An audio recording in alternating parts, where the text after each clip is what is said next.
Good afternoon, everyone. Thanks for joining us. We're getting ready to start the presentation here. We're going to go into lecture mode, so everybody will be muted. If you have just arrived, please continue to type in where you're from and who is with you in the chat box. Also utilize the chat box for anything that has to do with the webinar while it's going on. If you have any questions about the webinar, please enter those into the Q&A box, and at the end of the presentation, we'll read each question and we'll have people answer the questions. So I hope you all learned something wonderful today. You have been muted.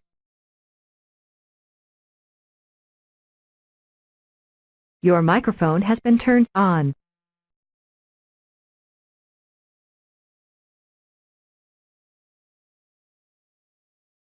Good afternoon, everyone, and welcome to the Purpose Area 1 COPS Office webinar. My name is Melissa Harrington, and I am a Lead Grants Program Specialist for the COPS Office. And thank you so much for attending this webinar today.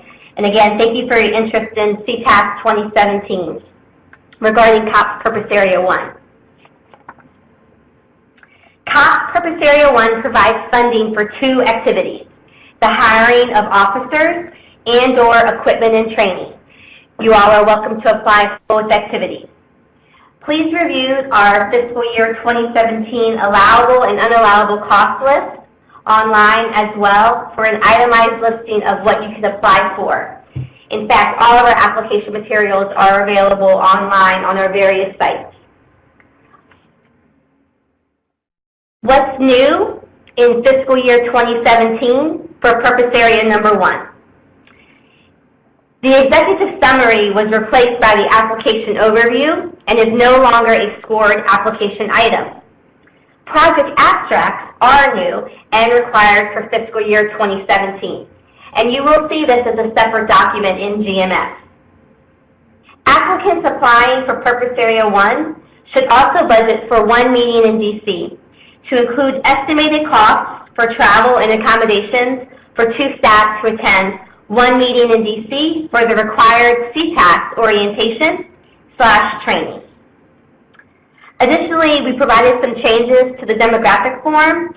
We provided an update in Section 2, which is the Property, Violent Crime of the Demographics Time tab of the Budget and Demographic form to explain that the FBI is retiring the current Summary Reporting System, SRS, and will transition to an all NIBRS data collection system within the next 5 years.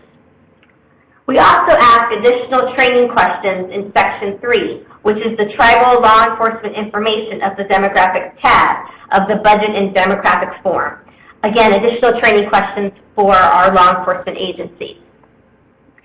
Additionally, and as a reminder, there is a budget point of contact information section found in the instructions tab of the budget detail worksheet. We asked if you could kindly fill out that information. Essentially, it's the budget point of contact who is responsible in filling out and preparing the budget worksheet. This is very helpful for the COPS office as we're doing our budget reviews, so we can try to contact you if we have questions about your submitted budget. So we strongly encourage you to fill out that information. Also, there is no prescribed form to submit your tribal resolution or your tribal authority. So any type of documentation, whether it's a resolution or a letter, essentially any type of documentation for that tribe that certifies that the applicant has the legal authority to apply for CTAS awards on behalf of the tribe. Also, just a reminder, if you're unable to submit an electronic application, please call our response center and we will provide you with that 1-800 number throughout our presentation to find alternative means to submit an application submission. And you must do so by Friday, January 26th. Just a reminder in the budget category description, if requesting travel again, you should budget for one required meeting in Washington, D.C. This will be for the 2017 orientation.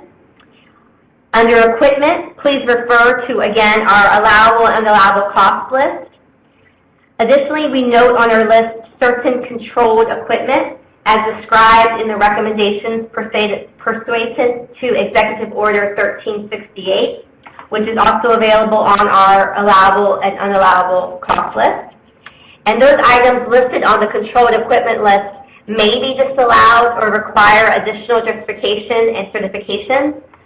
So again, we ask that you review the information and provide additional justification if applicable.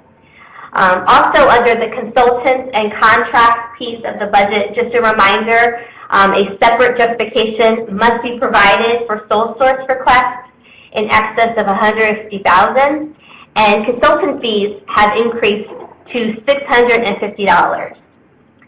Our response center phone number, again, as we go through this presentation, if you have any questions as you're applying, if you need a non-electronic application, if you have any questions, you can call 1-800-421-6770. That's for any of the purpose areas if you have any questions. Or you can also send an email to tribalgrants@usdoj.gov. Next, please. Under COPS purpose area number 1, we provide the following goals: to proactively address the most serious law enforcement needs and to implement or enhance community policing strategies. You can again request funding for hiring, training, and equipment to advance your community policing and to help address your public safety concerns. We also have a goal to increase the capacity of tribal law enforcement agencies for safer communities and to enhance tribal law enforcement's capacity to prevent, solve, and control crime. We anticipate pending funding availability approximately $26 million with, again, approximately 50 awards. And due to this limited funding, we anticipate that we will have the following funding caps. The sworn force of 1 to 9 officers may receive up to $300,000. A sworn force of 10 to 19 officers will receive up to $600,000. Sworn force of more than 20 or more may be eligible up to $1 million. Regarding eligibility under purpose area number 1, federally recognized tribes, Alaska Native villages and corporations, and tribal consortium consisting of 2 or more federally recognized tribes are eligible to apply. Applicants must have an established law enforcement agency that is operational as of February 28, 2017, which is the close of this application, or receive services through a new or existing contract for law enforcement services within the Bureau of Indian Affairs or a state or local agency. Applicants applying as a tribal consortium must submit documentation of authority as described under what an application should include section of our solicitation from each tribal consortium member unless existing consortium bylaws or other tribal governance documents allow action without explicit authorization from the member tribes in the consortium. In that case, a copy of the bylaws or other governance documents that allow the tribal consortium's action without explicit support from all consortium members must be included with the application. And just a side note, if you are awarded a hiring award, which is a very important side note, we do have a retention requirement.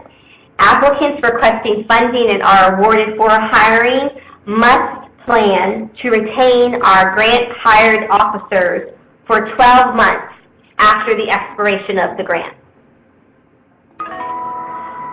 For 2017, our solicitation opened on November 29 with an end date of February 28, 2017.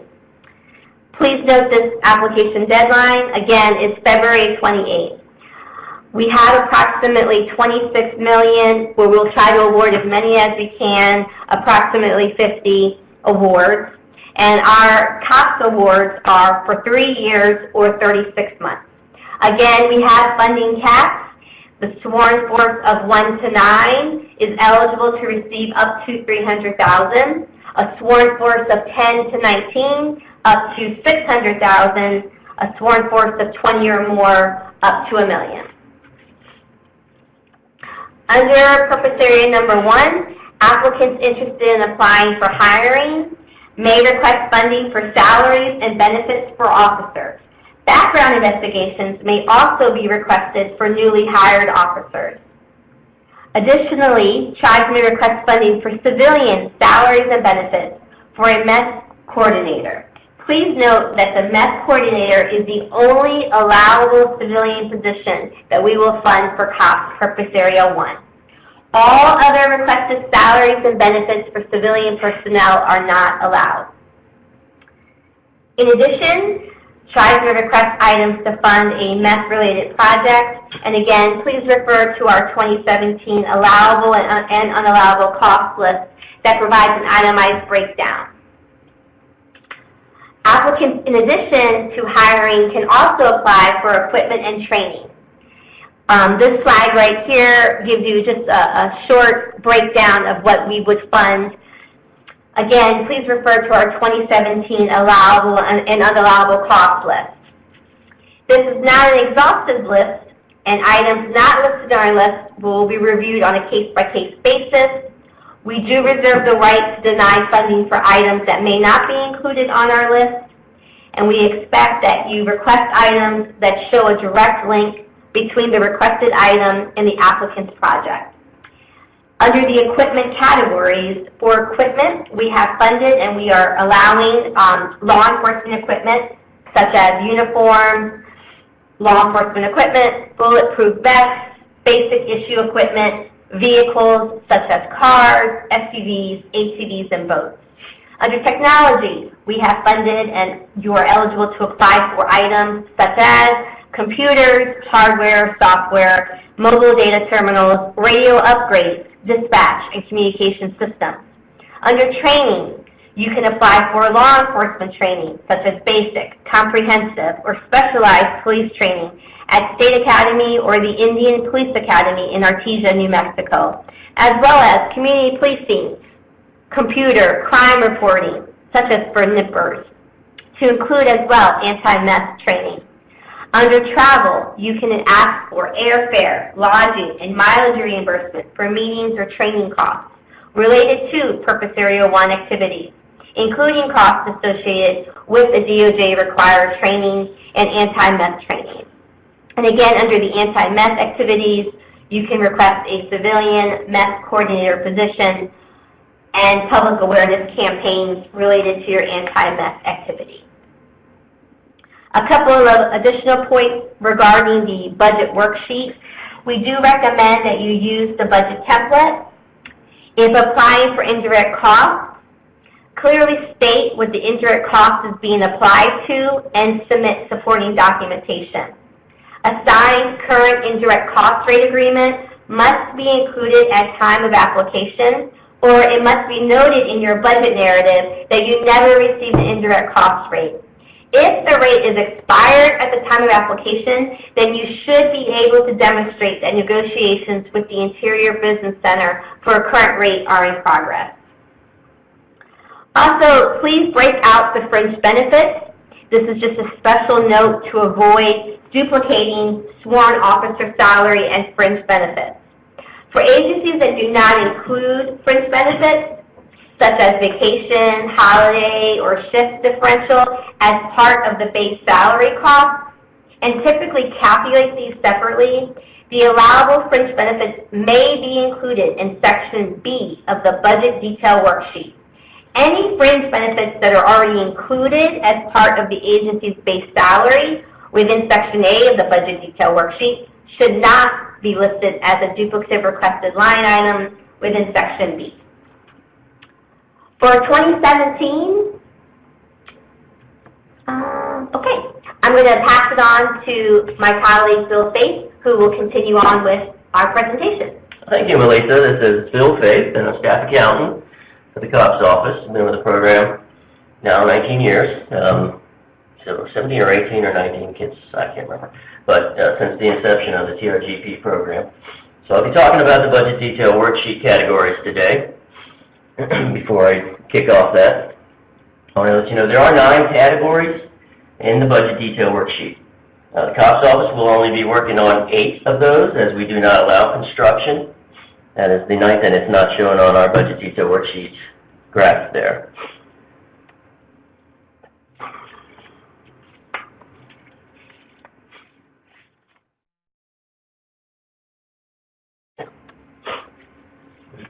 Okay. So the budget detail worksheet for purpose area 1. The budget detail worksheet should provide a detailed computation for each budget line item, listing the total cost of each line item and showing how it was calculated by the applicant. For example, cost for personnel should show the current negotiated annual salary for an entry-level officer with reasonably anticipated increases in years 2 and 3. In addition, please list the appropriate yearly totals for each allowable fringe benefit that will be paid by the agency for this salary.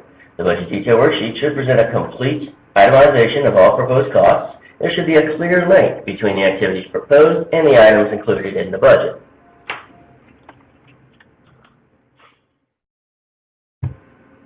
Now, the budget narrative section is very important, and I'll probably mention it more than once throughout this section. So I'm going to give you a little brief history on it. Applicants should demonstrate in their budget narratives how they will maximize cost effectiveness of grant expenditures.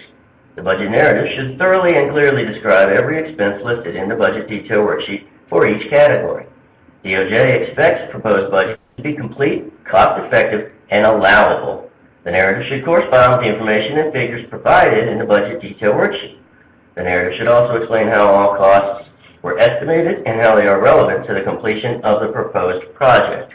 As Melissa suggested earlier, we strongly encourage you to use the provided workbook with the demographic form, detail worksheet, and budget narrative, but it is not required.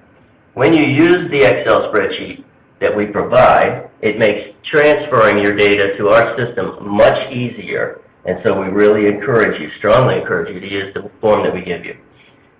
An applicant that chooses not to use the form and use a different format should ensure that all budget and demographic information requested in the provided workbook is included. I want to briefly touch on supplanting. Generally, DOJ funds must be used to supplement existing funds for program activities and may not replace non-federal funds that have been appropriated for the same purpose. Grant funds must be used to increase the amount of state, local, tribal, or BIA funds that otherwise would be budgeted for these purposes in the absence of DOJ award funding.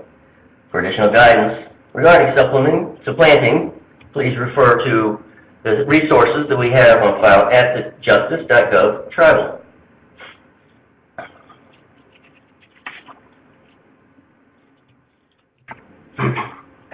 The first category we have is the personnel category.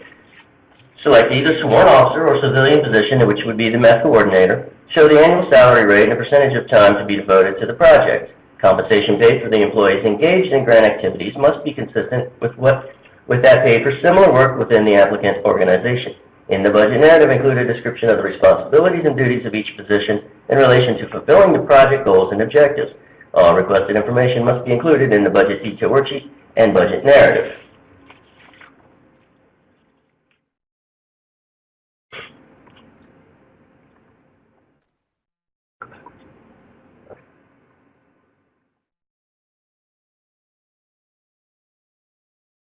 Going forward to the screen.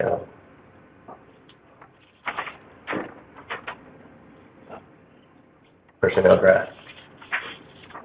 Here's a picture of the personnel graph as it shows on the Excel spreadsheet workbook.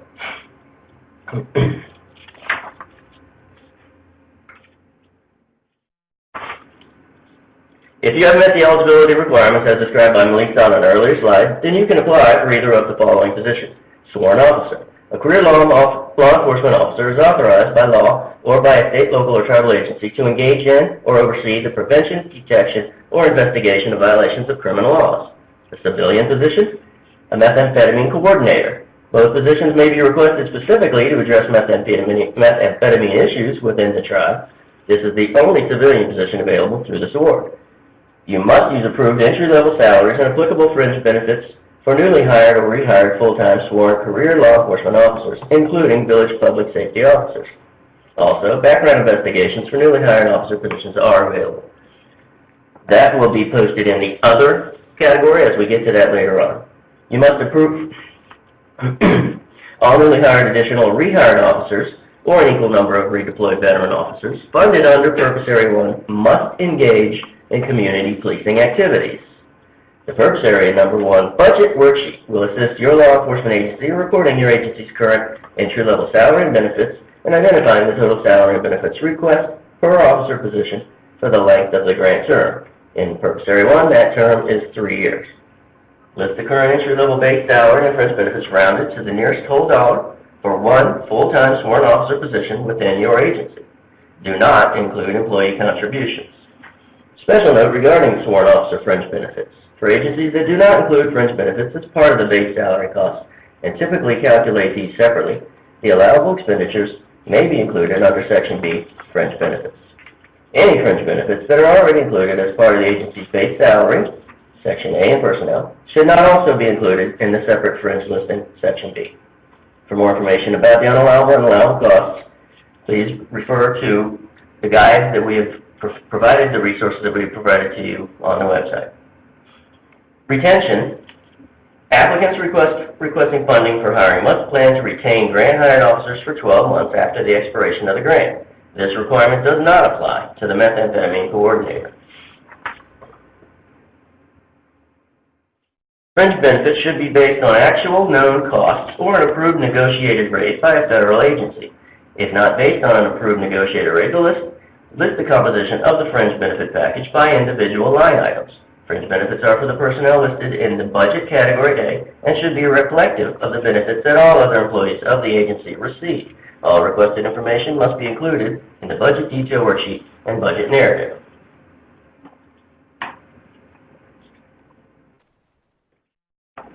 As you can see, this is the form that we're using in Section B of the Excel spreadsheet workbook. You'll notice there are 9 fringe benefits listed by name. If you are using any of those, you will post each year's amount separately, whether you come up with it by percentage or by cost. The cost is where you're going to add your total, and it'll give you the percentage. Vacation and sick leave cannot be listed twice. If you offer your employees the ability to accrue vacation and sick leave in the base salary, you should not include a separate total for those line items. The other line item can be used to include items that are not listed by name, but are considered allowable costs. Please refer to the most current allowable, unallowable cost list, and provide greater details about the items that you have requested in the narrative section at the end of each category. If you choose to put other category items in line, I guess it's 10 because it's the other. If you combine more than one item, please explain that and break them out in the budget detail narrative in that section below.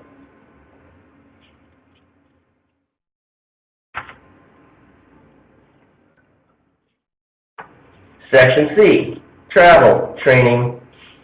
Describe the purpose of each travel request in reference to the project objectives, show the basis of computation, show the number of trainees and the unit costs involved, identify the location of travel, if known, or if unknown, indicate to be determined. Indicate whether applicants' formal written travel policy or the federal travel regulations are followed. For Purpose Area 1, the budget should include the estimated cost for travel and accommodations for 2 staff to attend one 3-day-long meeting in Washington, D.C. All requested information must be included in the budget detail worksheet and budget narrative.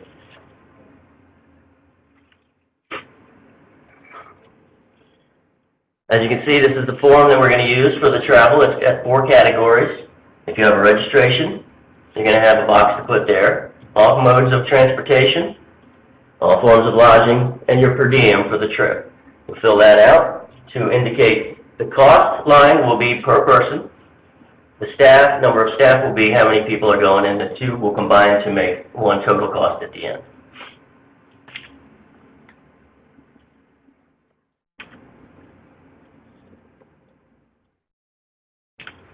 Equipment. Section D. Law enforcement equipment can include uniforms, bulletproof vests, basic issue equipment in police vehicles such as police cars, SUVs, ATVs, boats, as needed for law enforcement purposes and anti-methamphetamine activities, technology such as computer hardware and software, mobile data terminals, narrowband radio upgrades, and dispatch and communication systems. Applicants who do not already have the information gathering systems compatible with the FBI Uniform Crime Reporting System are encouraged to apply for funds to pay for National Incident-Based Reporting System, the NIBRS system, and compliant crime data systems.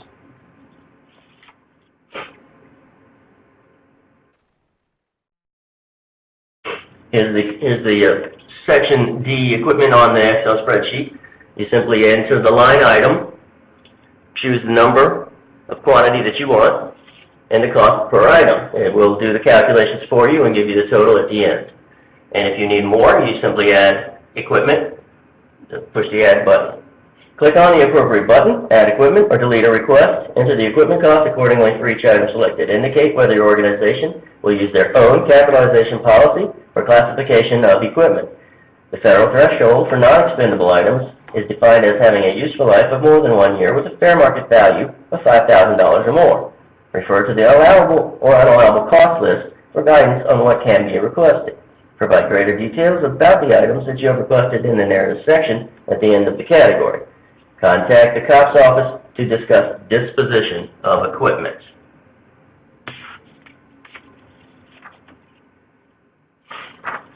Section E, supplies. Expendable items costing less than $5,000 should be included in the supplies category.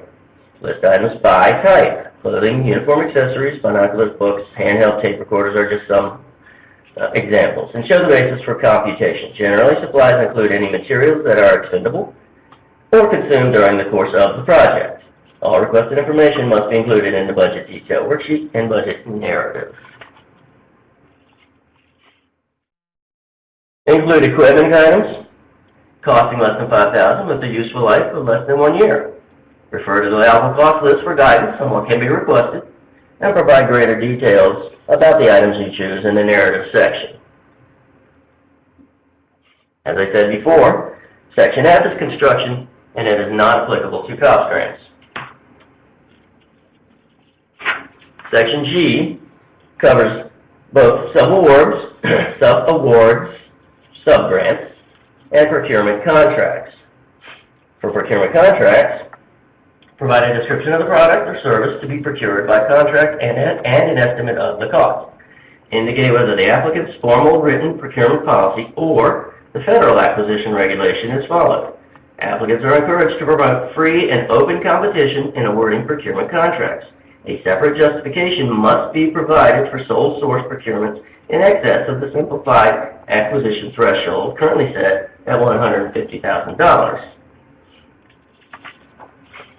Subawards provide a description of the federal award activities proposed to be carried out by any subrecipient and an estimate of the cost. Include the cost per recipient to the extent known prior to application submission for each subrecipient into the subrecipient entity name, if known. Please indicate any subaward information included under budget category G, subawards, procurement contracts, by including the label subaward with each subaward entry. Please remember to use SAM in order to find your the list that you can't use, people. I can't think of it. Excluded list on SAM. Do not use any organizations that are on the excluded list in order to maintain your requirements of the grant.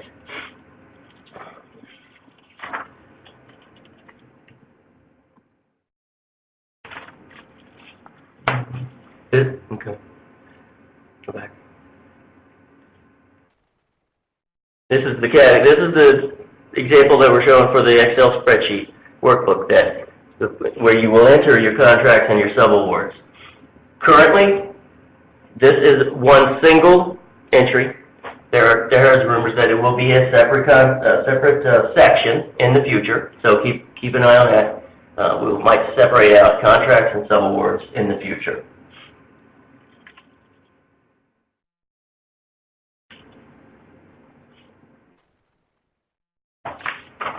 All right, for subawards, consultant fees For a consultant, enter the name, if known, service to be provided, hourly or daily fee, 8-hour day, and estimated time on a project.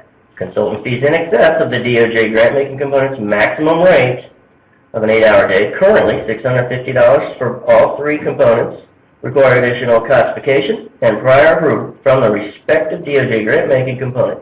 All requested information must be included in the budget detail worksheet and budget narrative. Travel expenses for consultants should be included in the consultant travel data fields under the subawards procurement contracts agency. And as you see on the next slide, this is where you would enter that information. Section H, other costs. This section is simply the catch-all section. If you're not sure whether it is equipment, supplies, or in travel or training, you will simply list it here, send it to review, and then we'll review the item that is in there and see if it needs to be remain there or if it needs to be moved to a different category.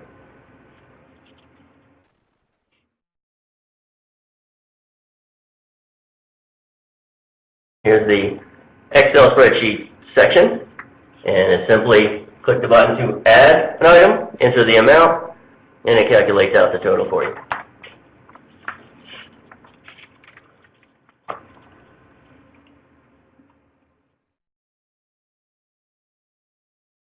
Indirect costs. Section I is for indirect costs. Indirect costs are allowed only if A, the applicant has a current federally approved indirect cost rate, or B, the applicant is eligible to use and elects to use the de minimis indirect cost rate described in 2 CFR 200.414.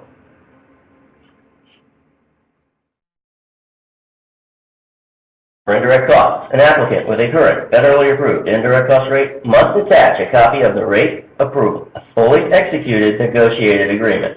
If the applicant does not have an approved rate, one can be requested by contacting the applicant's cognizant federal agency, which will review all documentation and approve a rate for the applicant organization. Or if the applicant's accounting system permits, costs may be allocated in the direct costs. Applicant Indian Tribal particular should review Appendix 7, Part 200.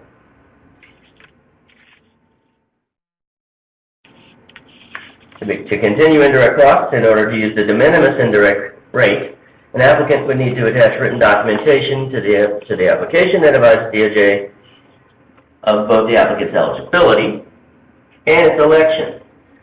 First, the eligibility is you must have never had an indirect cost rate agreement with anyone. This would be the first time that you were using indirect costs. In addition, this method shows that it must be used consistently. All right? If you are to use the de minimis, you must continue to use it for all grants that you continue to apply for.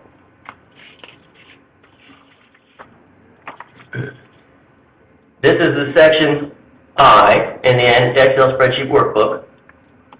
And again, it's simply click one of the buttons. In this case, you're going to click the Add button. You're going to type in the explanation of your indirect costs. You're going to enter the base, and you're going to enter the rate that you've been provided. Those two items will calculate themselves and will give you the total cost for the indirect that you will be receiving in this grant. COPS office will review all categories and confirm that the calculations are explained in the narrative and correct. What we would like to know first in the indirect cost category is to certainly have the indirect cost rate agreement on file with us. If it is not current, if it has expired at the time of application, please submit that. That is the rate that you will be using to confirm your budget. The money, if you are approved, the funds will be frozen until a current indirect cost rate agreement is submitted. The base is the amount of the direct cost in your program that you are asking for. If you look on your indirect cost rate agreement, it will tell you the type of rate that you have been given. You must distinguish from the items that you have selected which items will be part of the base and which will be excluded from the base. Generally, equipment items that are larger than, that cost more than $5,000 are generally excluded from the base. So if you could make sure that you detail that in this particular section, tell us what items either make up the base or which items are excluded from the base. And whichever way is easier for you, we'll be able to go back and figure out if the calculations are correct.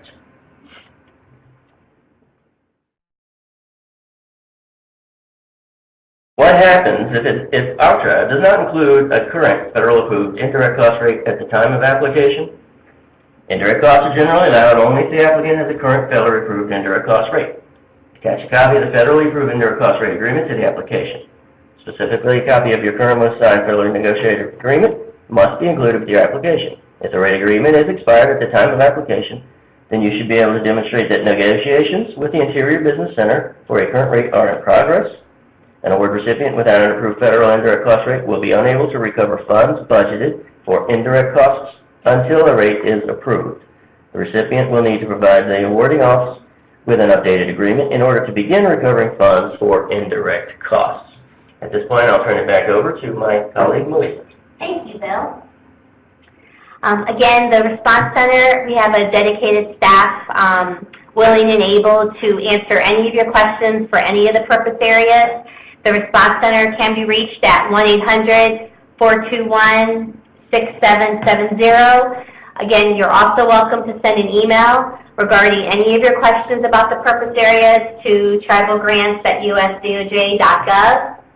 And specifically for COPS, we have a small team, but there are two folks that you see on our slide here that you can also contact. Ann Beeman, who can be reached, as the slide indicates, at 202-616-2894, and .beeman@usdoj.gov, or myself at 202-616-5298, melissa.harrington@usdoj.gov. And just any specific COPS information, our website is www.cops.usdoj.gov.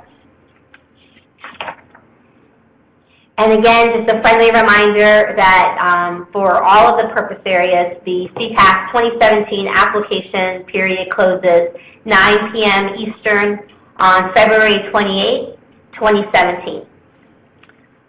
Again, we thank you for your interest in COPS purpose area number 1, and we will welcome questions at this time. All right, everybody, we're going to move into the question and answer portion of this presentation. If you can, please type in your questions in the Q&A box. And also, if you haven't done so already, there are 2 files. They're both of the presentation. One is a PowerPoint and one is a PDF. You can download whichever one you choose. Great, thank you. The first question is from Teresa Pelcher. Can we use a percentage of funds for our full case software?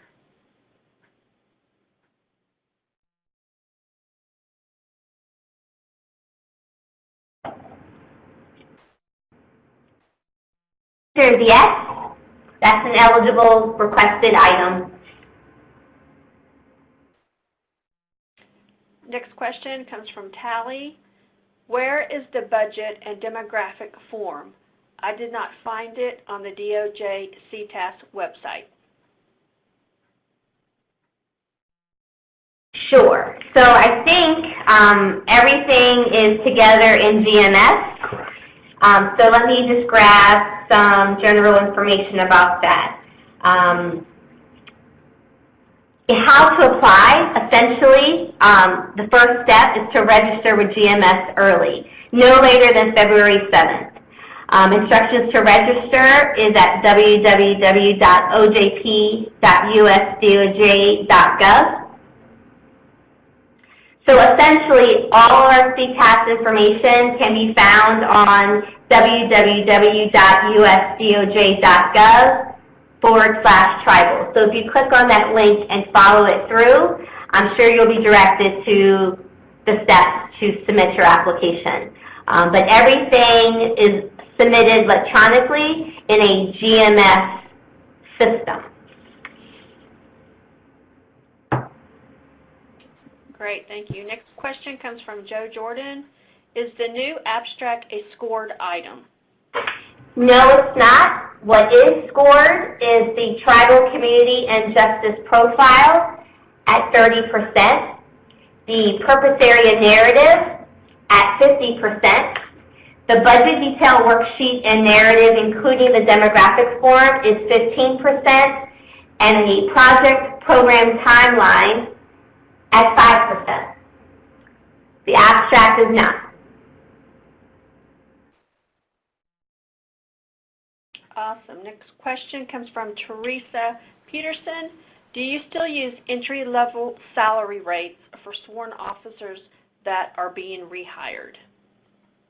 Yes, Teresa, we provide entry-level salaries and benefits for full-time officers. Obviously, if your salaries and benefits are more, your department will have to offset that cost difference. Great. Next question from Wendy Slater. We have received a hiring award in 2010 and have retained our officers for the required 12-month time. Is there a specific form to use to request to retain our current officers under a hiring program from DOJ? That is a very good question, and I can't speak for all of DOJ, but under COPS, we do not do renewal funding. So if interested in applying for hiring again, please do, but we will not be able to renew additional funding for that 2010 position. Great, thank you. Brienne types, would a certified evidence custodian be allowable? The intent is to enhance our evidence to property collection, inventory, and return process. I'm sorry, but that is an ineligible item under COPS Purpose Area Number 1.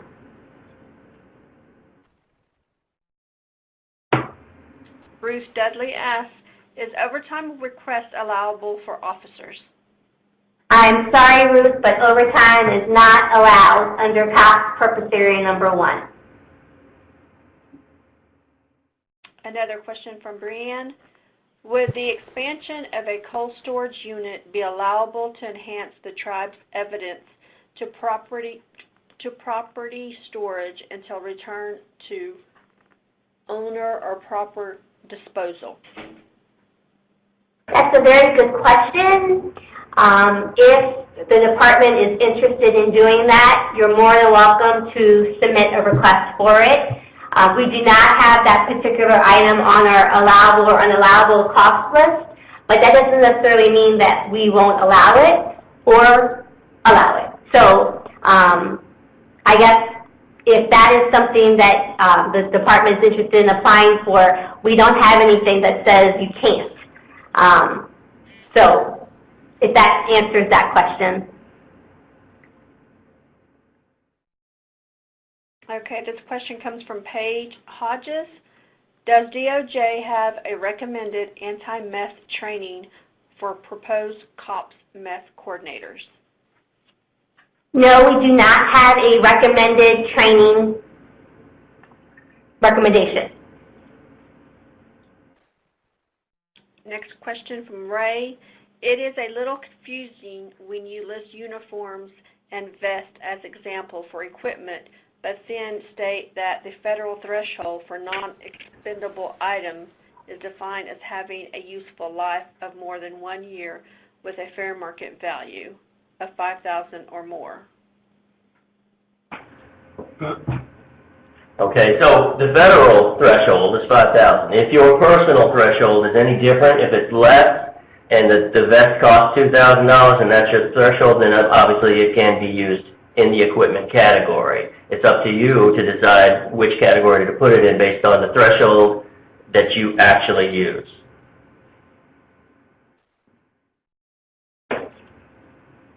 Another question from Paige.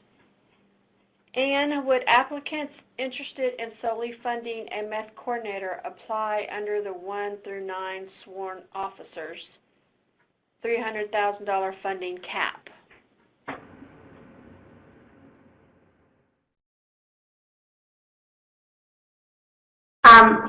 The funding cap applies regardless, and we would want the civilian position under the hiring activity. Next question from Brianne. While there's an emphasis on anti-methamphetamines, the larger problem in our community is synthetic substances. Is there an opportunity to replace the emphasis to focus in on anti-synthetic substances efforts? Absolutely. Yes, you can do that. The application is based on your needs and your community's needs. So the training could vary. Next question from Denise. You mentioned redeployed officers. Therefore, personnel need not be new hires?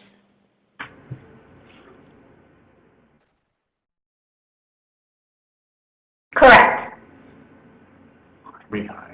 Rehired. Or pending layoffs. And also newly hired. And we explain that more in our solicitation as well as our FAQs. And great, thank you. Another question from Chris Logan. While the anti-meth coordinator focuses only on meth-related activities, is it allowable for officers to focus their enforcement on other types of drugs that are present in the community? Absolutely.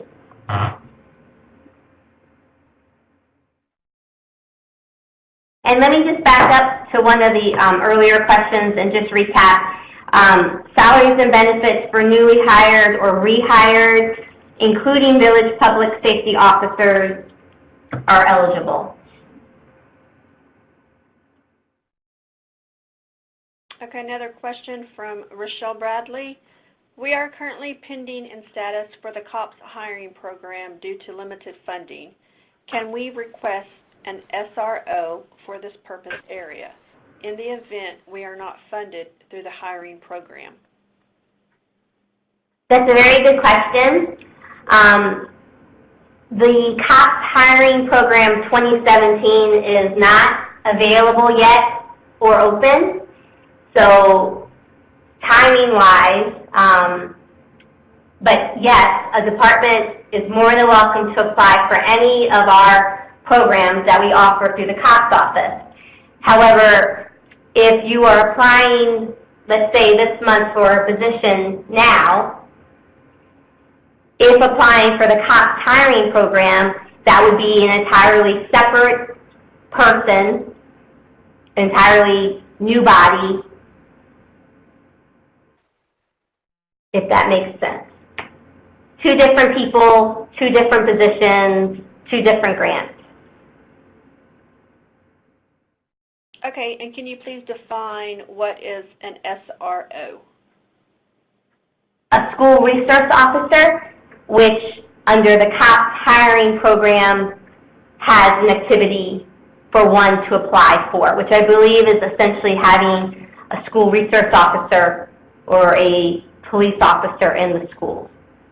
But further information about the COPS hiring program can be found on our COPS website, and the 2017 program for that is forthcoming.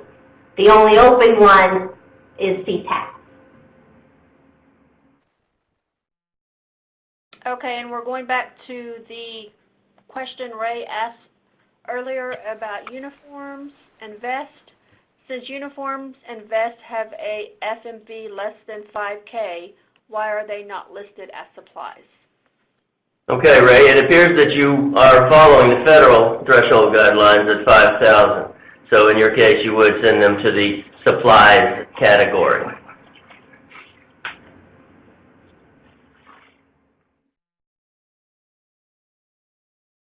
and I'm sorry, Gandra, I just want to go back to that other question about the rehire. Again, this is also on our frequently asked questions. We do provide funds to rehire officers who have been laid off due to state and local funding cuts, or rehire officers that are scheduled to be laid off at a specific future date.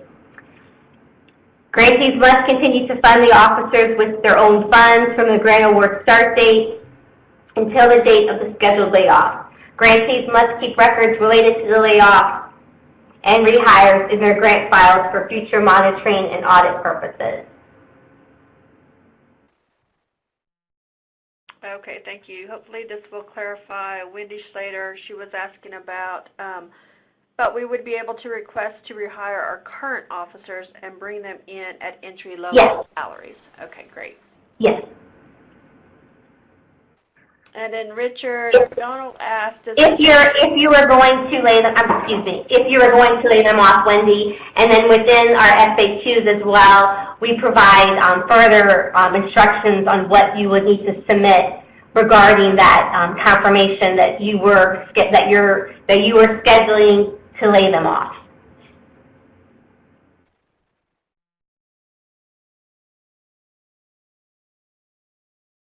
Okay, and Richard asked, does this grant cover GSA lease for vehicles?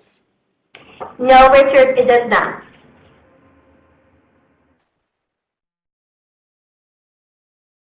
And then Paige asked, if I understand correctly, the meth coordinator can focus on preventing substance use beyond methamphetamines. Yes. But we would expect that meth is part of the plan.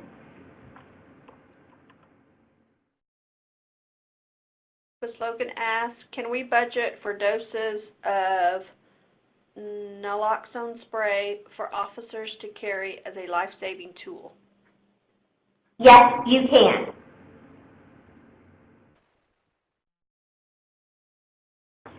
And question from Pam Calhoun.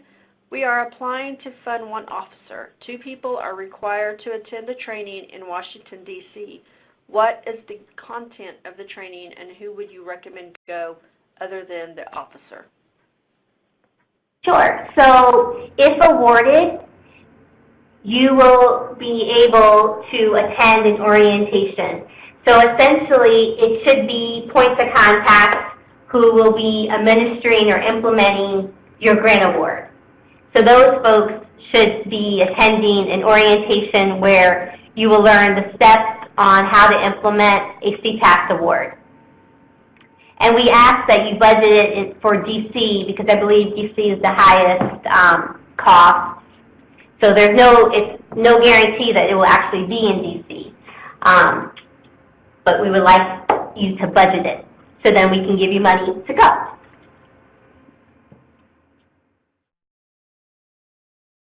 Great. But the training is to implement the training is to help you implement your award.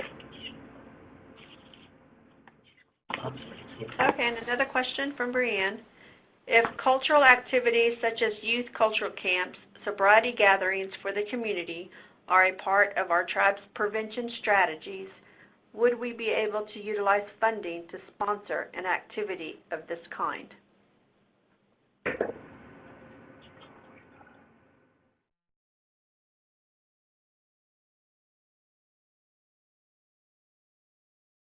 You're more than welcome to submit an application based on your needs.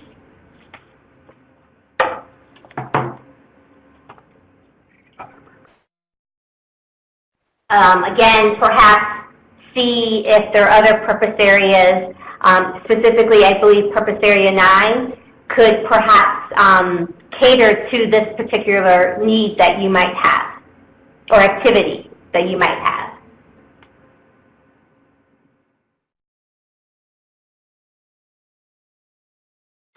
Question from Janet Stiegel.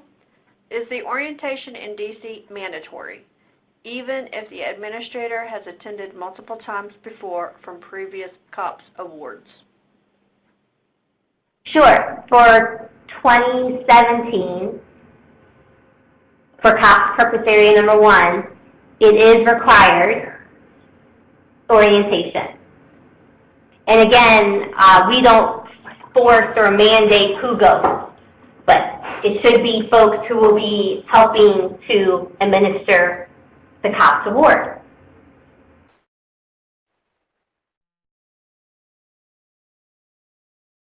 And we recommend that you send representatives who may not be familiar with our program, so the administrator can stay home.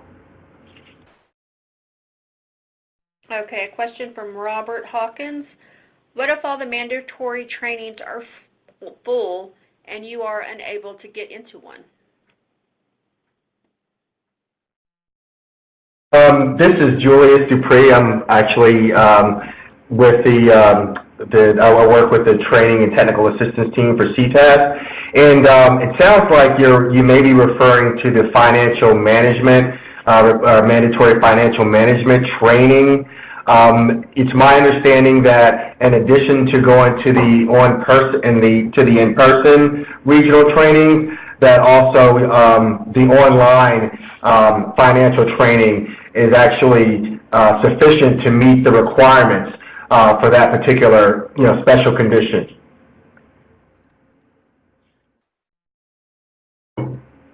Right, but that's for folks that have already been awarded the grant.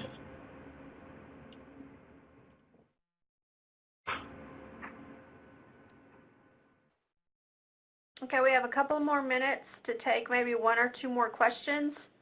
If you want to type those in the question and answer box.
Okay, if there are no more questions, you can see on the screen there's contact information. If you have any further questions, you can contact Ann or Melissa for any additional help. Please remember, you will be receiving a survey link for this survey. Please complete and fill it out. Let us know how we can improve our services to help you. Your opinion is very, very important to us. And with that, you guys have a great day. Thank you very much for attending.